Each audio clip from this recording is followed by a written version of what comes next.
could dress in a certain way and literally walk through there and they would think I was Hasidic because I would never pass through there. Sometimes it was easy to walk through there to get to where I needed to. And I'm dressing like that and walk through it, come out the other side, just take some stuff off, change up a little, and coming Right. back, put it back on.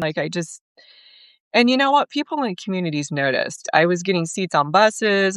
People were talking to me in ways like, Because I you're respectful of their culture. yeah, and I think sometimes we forget as Americans that we kind of need to do that here too. Just war. I don't want to participate.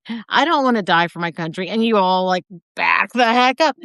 So they have us doing the allegiance from the day we start school because it works in our brains and Yep, says, this is a good country. We are supporting our country. yep, Yada. And it indoctrinates us. When you realize how much of child education and rearing is more on indoctrination than education, yeah, it is so frustrating yeah, because you end up with this mess where, you have a child who's raised to be a good, authoritarian, loving Christian. right. And now I mean, my sons weren't raised that way. well, So, and I in the church that it's been many years since I was in there, but all of them had the Christian flag and the United States, mhm. and it always bugged me. It always bugged me. I mean, And I'm the one who went to a baseball game. I was doing a contract down in Virginia, and the Tides. Is that the Tides down there? I think that's the Tides. Um, Georgia. they had free baseball, well, very cheap, like $1 ticket to. Hmm. It was just nice to go with people and whatever. Right. And Norfolk being a very, very military town, Hmm. um,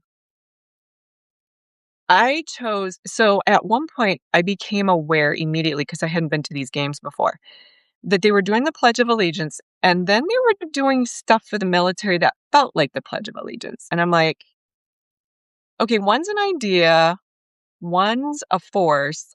I'm going to go with the idea. And I would not stand up. I didn't do the first time I decided, and I told the guy I was dating at the time, I said, I'm not going to stand for this. I'm going to Hmm. sit down. I'm going to do my thing. Some guy sitting two rows behind me started calling me the B word, the C word. She should be arrested. She has no respect for our military. And I mean, the rabbi sitting 3 seats down was like, do you want me to do something? I'm like, just let him, he's opening his mouth and letting the whole world know he's a fool. What am I going to do with that? He did that for the entire rest of the game. There's consequences to it. And when I never saw who he was because I refused to turn around and look at him. Good But for like you. the mentality, you Hmm. know what? One ideal, I'm okay with saying, okay, yeah, this is an ideal I can get behind as long as we have representation and everybody gets. Correct. The other is not, this is a force. This is literally a force. Hmm. That's not the Yeah. same. One is